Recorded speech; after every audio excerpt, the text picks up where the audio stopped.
Hey everybody, it's Mama Two Wife of One. Have you missed me? Have I been gone way too long?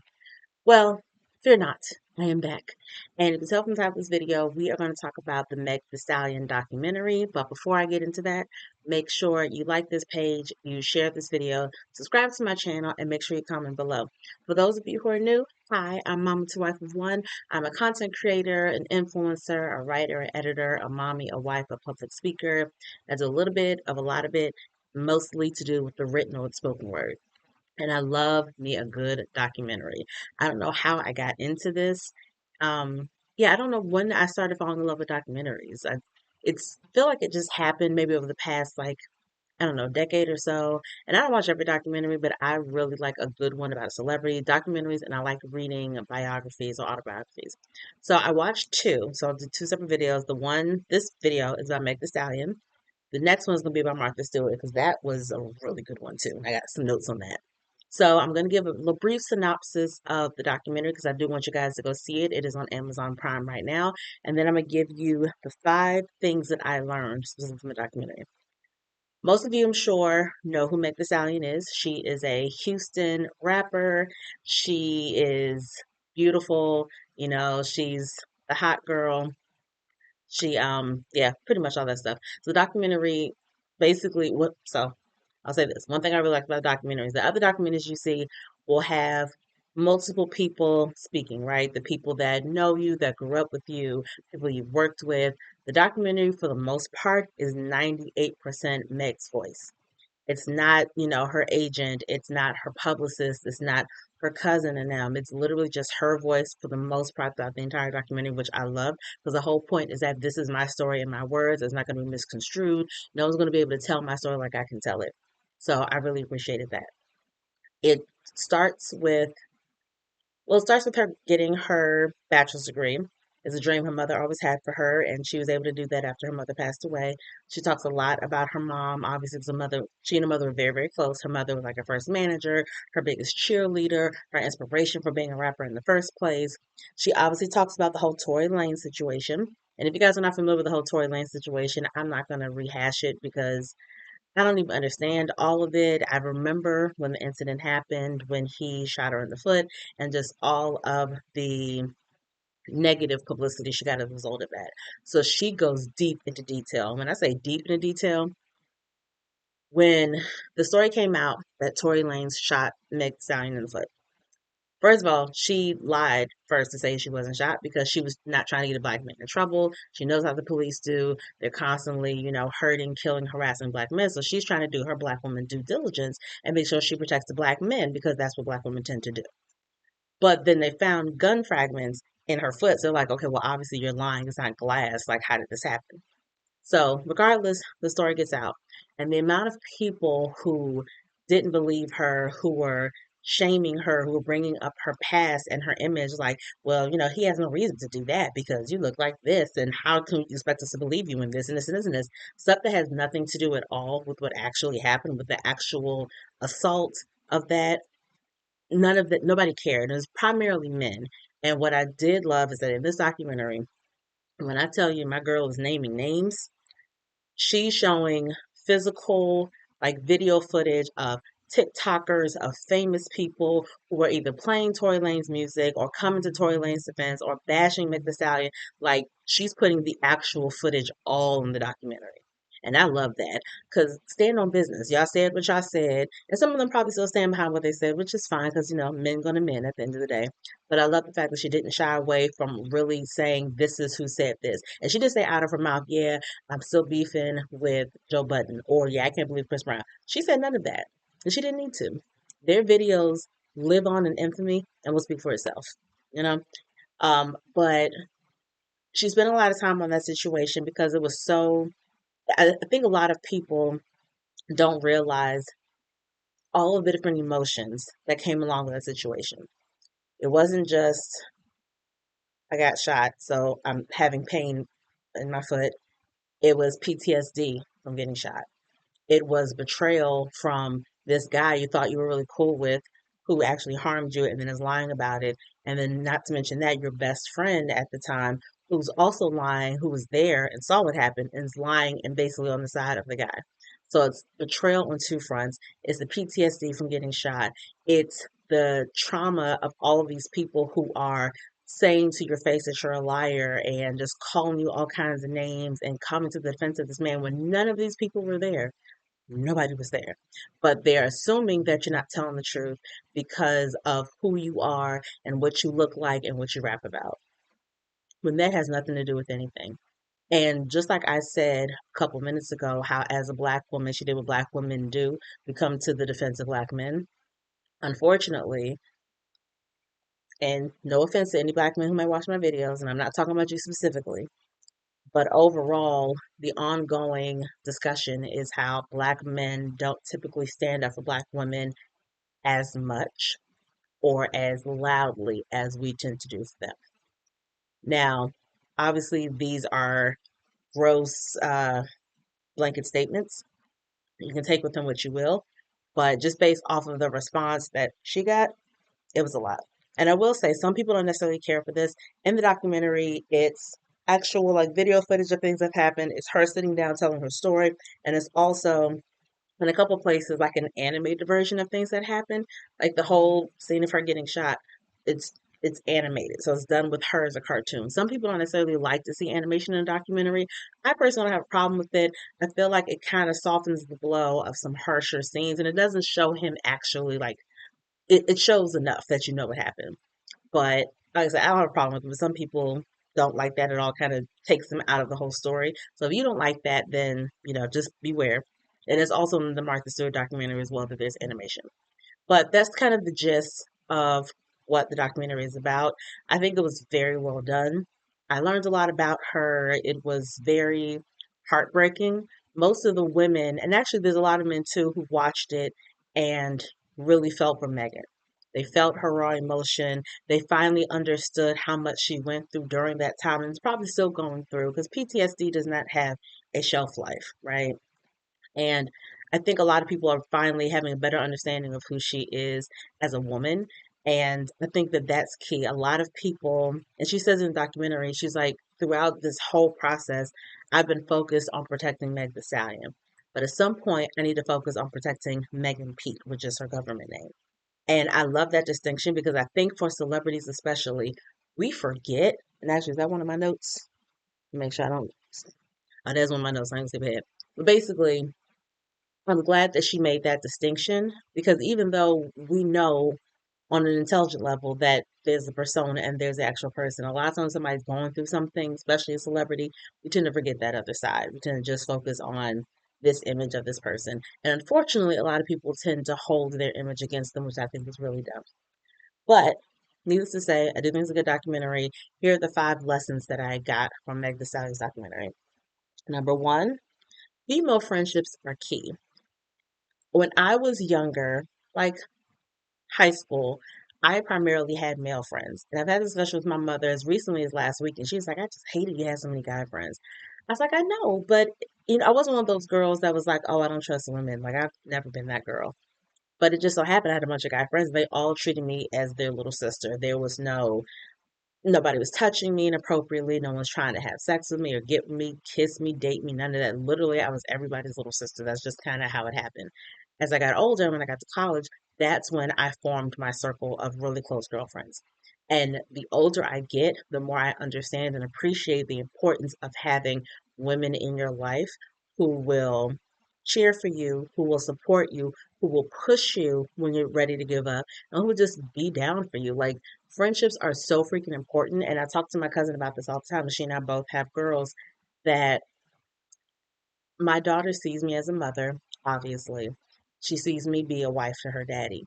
It's important for me that she also sees mommy going out and having brunch with her friends or going on a girls' trip. Like, I want her to grow up knowing, oh, yeah, mommy, did her thing, whatever. She was still mommy and I saw her all the time, but she made sure she made time for her friends.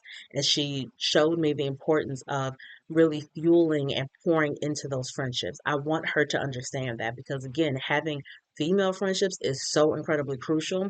So for Meg deciding to have this best female friend that has been down with her, that was with her when she lost her mom, to have that particular friend turn on her the way she did, that is a heartbreak and a loss that I can't even imagine. Not just because this is your best friend, but also because you're in the public eye. And I'm sure finding genuine people who know you and love you beyond what you are and beyond what you can do for them has to be hard the more famous that you get. So to have this person who was like your rock before you became Meg Thee Stallion, she was when you were just Megan Pete and she was like your homegirl, to have her turn around and not have your back, to be witness to the fact that you got shot by this man, but you're taking the man's, not even taking the man's side, you're lying on what happened because that man is your man. And to this day, they're still not friends. And when they went to court, the friend just was like, oh, well, I don't remember anything that happened. I don't remember him shooting her. There were only three or four of y'all in the car. You know, good and daggone well what happened. The fact that you chose this man over your best friend is like, come on, girl. Let's not play games here. So I can understand how much of a how much pain that brought Meg Thee Stallion. Because again, the older you get, the more you really rely on your homegirls to just really pull you through, see you through, and again, be those major cheerleaders for you. The second thing I got out of it is giving yourself time to heal. It must be hard when you're a celebrity, when you have so many people who are depending on you for different things. You're constantly signing deals, you're constantly arranging or going on tours, you have acting that you have to do, you have records that you need to make. There's a lot of stuff that goes into being not just Meg Thee Stallion, but any celebrity, right? You got a lot of things happening at one time, a lot of people you got to answer to. And sometimes, again, the world forgets that you are still a person at the end of the day and they forget that sometimes you need time. When her mom passed, it was really sudden. And again, her mother, she and her mother was so freaking close. She lost her dad when she was, I think she said she was in ninth grade when she lost her dad. And she didn't even talk about losing her grandmother. But she lost her mother. It was really devastating for her. And instead of taking that time to mourn and taking that time to just heal, she immediately just kind of went back to work. She was drinking a little bit more, hanging out a lot, but she was like in the booth doing what she needed to do. And I'm sure she did that as a way to cope. And I'm sure she did that also because she felt like this is what her mother wanted for her. Her mother has been, again, her biggest cheerleader and hoping that she gets this record deal and hoping that she blows up and believing that she's going to blow up. So, of course, I need to constantly work because this is the dream that my mother shared with me and that she encouraged me to have. And so I got to do this for her. All of that is well and good. And I understand all of that. And I'm sure it helped to numb the pain a little bit. But at the end of the day, when you get home from that club, when you get home from that studio, when you get home from that movie set, you are still left with your thoughts and left with your grief. And sometimes taking time for yourself means saying no to some things. Even if you're afraid that you're not going to get the opportunity again, you need to freaking heal. And that goes for all of you guys who are watching this video, whether you're a celebrity or not. Take that time to heal. If you're able to take those days off from work, take those days off from work. And keep in mind, healing isn't just for physical pain. Mental, emotional pain, that stuff takes a toll on you and it is exhausting. You need that time to heal in whatever way that looks like for you. But burying yourself in work and kind of acting like it didn't happen, that doesn't help. Because again, at some point, you're going to be stuck, not stuck, you're going to be in a place by yourself where now you have all these thoughts in your head and you have no way to process them because you've been burying them under so much stuff for so long that now that you don't have anything left to distract yourself with, everything's going to come at you full force and it's going to be overwhelming for you and it's not going to be a good look. So give yourself time to heal. Again, however that looks like for you, just do that for your own mental sanity. Next step, life is still not fair for women. And honestly, not to be pessimistic, it's never going to be fair for women. And I think about this sometimes when I talk about race. And I'll get back to it in a minute. But I think about race, and people say, I wonder if racism will ever end. Will racism ever just disappear and go away? The reason why I think it won't is because even if you have, let's say, only 50 older white men who are incredibly racist in this world, all those white men at some point are going to die, right? But all of their racist thoughts, their racist actions, their racist beliefs, they are passing that down generation to generation to generation. And yes, you may have some people in their family who may reject it, like, no, grandpa, that's outdated. No, we love black people now, or whatever. you're still going to have those one or two people that's still going to have all that stuff ingrained in their head. And now you're raising other races who are going to pass that down to other people. I feel like it's the same way when it comes to being sexist and when it comes to, again, for Meg Thee Stallion's case, when it came to the whole shooting thing. When everything happens, and even after the documentary, some ignorant men, the only thing they focus on in that documentary is not the fact that she got shot, that Tory Lanez lied on her, that focusing on, again, she was not the one that pressed charges. The state pressed charges against Tory Lanez. People know that, but everyone's still blaming Megan. And she's like, I didn't press charges against this man. I'm not the reason why he's in jail. He's the one that had a gun while he was on probation. That's literally what it boiled down to. But all anyone focused on is her and why you lying and why you bringing black men down. And in the documentary, she has an interview with, what is that woman's name? With Oprah's best friend, Gail. And Gail asked her point blank, did you have a sexual relationship with Tory Lanez? Mind you, Gail's kind of part of the problem because what does that have to do with her getting shot? Her personal relationship with him has nothing to do with the fact that this man pulled out a gun and shot her in the foot. That's and people the narrative was that, oh, they had a relationship, but he was with her best friend, and it was basically like a triangle, and it was some drama and da da da da da.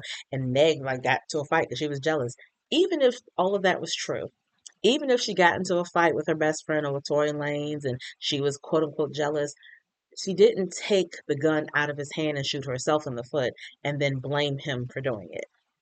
That's not what happened. His fingerprints still all over this gun. So he actually took the gun and aimed it at her foot and shot her. None of those facts change, no matter what you want to throw at her. And in the documentary, she lied to Gail and said she didn't have a social relationship. And in the documentary, she said, yeah, I lied to her. I did because it threw me off guard. And so people at that time, and even people now who've watched it, some men are like, see, I knew she was lying. What does that have to do with the actual facts? And it again, that's happened in what, 2021, 2022. Life is still fair for women. A lot of things are still held against us that are either beyond our control or that are not relevant. And it's like, because this woman is not ashamed to talk about her sexuality, because this woman is not ashamed to flaunt the body that she's worked so hard for, because this woman has complete autonomy over herself in the minds of some of these people, men and some women, she deserves to be vilified, or she deserves to be slut shamed, or why should we believe anything that she says? She's bringing all this on herself. Whatever the delusion that people feed themselves, life is still not fair for women. This is something women are still going through, probably something women will always go through because there's always going to be ignorance. Ignorance is passed down. It is learned behavior, but it's passed down from generation to generation. And that's just kind of the long and short of it. Number four, I kind of already mentioned this, celebrities are still human because of things like TikTok and even me, like having a YouTube channel. I can use this channel to talk about absolutely anybody I want to, right? I can use it to talk about Tory Lanez. I don't know about that man, so obviously I'm not going to do that. But other people who are on TikTok or whatever, they're tagging these celebrities and bashing them. Prime example, Tia Mowry, one of the twins from Sister Sister. She and her husband got a divorce, and she has a new reality show. And there was a lot of buzz about the fact that her sister didn't know she had a new reality show. So it's like, oh my gosh, they're not talking anymore. What happened? What's the tea? I don't understand. Why did they get a divorce? And so now people are bringing up old clips of a reality show she had with her sister. And people are using these old clips to justify Tia being this horrible person. See, I knew I didn't like her for some reason. She is selfish. Tamara, I should have been on her side all the time. Da, da, da. Mind you, in these clips from this reality show, Tia is pregnant with her first child, who I want to say is like 11 or 12 years old right now. So you're calling this woman a bad person for behavior she exhibited 12 years ago, assuming that she's still that same person.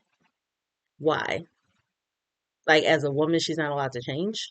Like, it doesn't make any sense. And again, she, I'm sure, is very hurt by all this stuff. And I just kind of look at the comments, just kind of giggle a little bit. But I'm like, I don't care enough about any celebrity to make a whole video about what I think they did and what kind of person they are. And again, freedom of speech is great in some instances, but it is so overused and it is so mishandled in so many different situations, like a lot of situations. So, yeah, at the end of the day, celebrities are people. I mean, they are. They're human. They have feelings. They're not just their persona. And just because, again, Meg the Stallion does all the stuff, that doesn't mean Megan Pete at home does all this stuff. Megan Pete, when she gets home, she still has feelings. She still cries. She still has her feelings hurt. She still feels abandoned, neglected, betrayed. She has all those freaking feelings. Meg the Stallion, when she's in front of the camera on the red carpet, she's not allowed to have those feelings because then they'll talk about how she's too emotional for a woman, or she's going through so much. How can she concentrate on her new album? Her new album might not be successful because she's emotional. I'm just like, what? So just a reminder, not a reminder. I mean, just something I guess I had to be reminded of. Celebrities and human. And the last thing, do the work to get better, and the work never ends. She talked about how she finally was able to take a break for a while. She went to a facility. And I don't know what kind of facility, I'm not going to guess, but I know those facilities, they are big on taking a full break. That means your phone probably got to check it in somewhere. And as a celebrity, that's one thing I saw throughout the whole documentary. She was constantly living on her phone, constantly breathing in these comments from these people who do not know her, who are constantly judging her, who are bad mouthing her, who are slut shaming her, doing all that stuff. She was glued to her phone reading everything. That is not healthy. I can imagine that celebrity is probably hard not to do that, but obviously it's not healthy. So, whatever help you need, if it's therapy, if it's going on sabbatical, if it is taking a month-long vacation in the Maldives, whatever that looks like for you, do it. And the work never ends because, again, I told you PTSD does not have a time frame to it. And even outside of PTSD of that, even the betrayal of losing these friends, like just how that breaks your trust and then makes you lose trust in yourself. It makes you lose trust in other people. It has to be really difficult to establish new friendships or new relationships after something like that happens because now you're constantly questioning yourself. Can I trust this person? Is this person going to betray me at the end of the day? How can I know this person has my back? How do I know they're not just with me because I make the stallion? Those are questions I'm sure she constantly asks herself whenever she meets a new person, whether they're in the industry or not. And again, that has to be freaking exhausting. But that experience taught her that everybody ain't your friend. But again, it also tainted the way she trusts people. So that's work she's probably going to constantly have to do because assuming her career lasts for a long time, she's going to continuously meet people. And she's young, so she may want to get into a relationship a little bit later. If she wants to get married, maybe she don't. But she's going to have that in the back of her head like, can I do this? Can I actually trust somebody again with all of me? She may not be able to. So again, that is work she's going to constantly have to do. If you're going through some stuff, the work doesn't end because life be life. And so even if you think you're over this one thing, something's going to pop up again because, nobody's life is perfect and we all got crap that we're dealing with. And that's just the way it is. But those are the 5 things that I got out of this documentary. Again, it's on Amazon Prime. I highly recommend it. Whether you're into hip hop or not, I just thought it was a really good documentary and I love the way that it was done. So I hope you guys enjoyed me talking about it and hopefully it encourages you to watch it. If you do watch it, comment below what your favorite part of the documentary was. And comment below if there are any questions that you have about the documentary, like anything that you think was unanswered that should have been addressed. Like, definitely do that as well. Make sure you like this video, share this video, again, leave some comments, and subscribe to my channel because that'd be nice. Thanks guys so much, and I'll see you soon. Peace.